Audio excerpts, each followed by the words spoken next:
What's up, Meta Nerds? This video is all about the DH-Omni Support Vessel, also known as the Separatist Supply Ship. It was manufactured by Horish Kessel Drive Incorporated, the same people that gave us the lucrehulk-class battleship and Munificent-class star frigate. The exact cost of this massive ship is unknown, but at a length of 908.78 meters, or 2,982 feet, it was about 2 Zillow beasts shorter than the Venator-class Star Destroyer, and 1.5 times the length of the Leviathan that was used during the time of the Old Republic. At a width of 1,257 meters, or 4,125 feet, it was wider than an Imperial Star Destroyer, and about 3 Munificent-class frigates across. While at a height of 910.35 meters, or 2,987 feet, it was more than 25 ATM-6s tall, or about the same height as 526 Senates. This gave it plenty of room for a massive cargo capacity of 5 million metric tons, a weight greater than 16 Zillow beasts. And its complement of ships is vaguely described as multiple C-9979 landing craft, but as its width is about 1/6 as wide as the supply ship, and the fact that this transport has a lot of negative space in the middle, it can't be too many C-99s. Because we can see the main hangar bays that stretch the length of this ship are about 6 Umbaran starfighters wide, or about 90 meters, even with the shrunken down cannon stats of the C-99, which was 60 meters from bow to stern, you would have to fly in sideways through a curved hangar bay. There may have been other areas where they might have been stacked, and deploy somewhere from these sides, but we can't be talking more than a handful of C-99s on the Separatist supply ship. Instead, just like the name suggests, it was for resupplying the CIS forces, and in this main hangar, we see a ton of smaller bays, and loading cranes on the ceiling.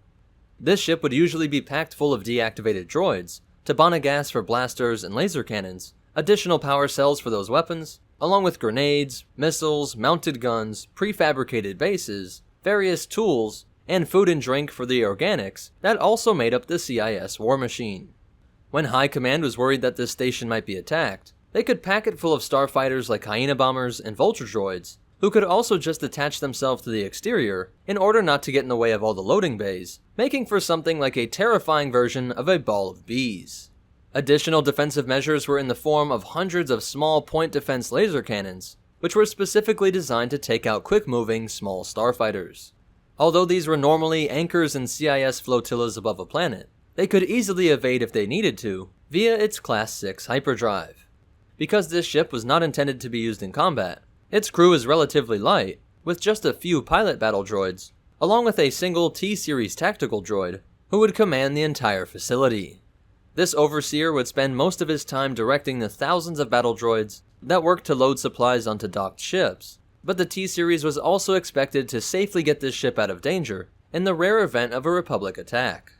As for its history, like most ships used by the CIS, it was converted from a civilian cargo transport and was quickly recognized by Dooku and Grievous as the best way to make up for the cargo capacity restrictions of some of their battleships. Though we normally think of the droid army not needing any food, the CIS did have numerous organic allies, and certainly in the places that they conquered. So when Dooku wanted to come off as some noble dissenter to a corrupt republic, he often used this ship to bring aid to worlds that he one day hoped would become a part of the CIS. The supply ships set over Umbara in 21 BBY were serving in this function, as well as providing things like long-range missiles to the Umbaran militia forces that were still trying to resist Republic rule after clone troopers seized their capital. A Republic fleet was unable to destroy the supply ship due to its massive escort, but Fives, Jesse, and Hardcase defied orders from Jedi General Pong Krell and used stolen Umbaran starfighters to get past the CIS's defenses. The battle droids were unable to determine that these were not friendlies until they had already entered the ship, and even with the ray shielding being raised by the T-Series droid, Hardcase was able to manually pass through to the reactor core, where he sacrificed himself to destroy this crucial station. Stuck without supplies, the Umbarans were forced to hand over their cities to the Republic. On other fronts, at least 5 of these were stationed over Serreno, where Dooku's palatial headquarters were located, and General Grievous brought 2 of them to Dathomir to support his conquer of the Night Sisters. And the last time we see them being used is in the year 20 BBY, when Dooku launched an attack on the Banking Clan stronghold on the planet Scipio.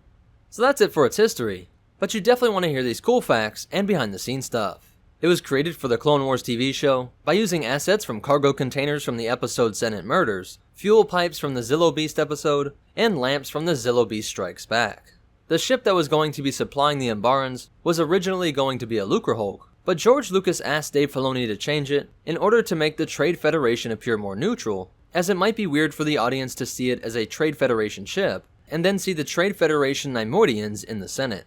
And shout out to whoever cared enough about this ship's stats over at LucasArts, as even with major ships like the X-Wing, we don't have an official width and height stat, and the TIE Fighter's dimensions have changed over the years. Then stuff like the Mon Cala cruiser stats are notoriously debated.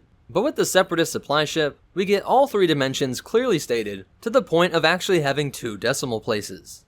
Just something really cool that I thought you guys would appreciate, and I wish we saw a lot more of.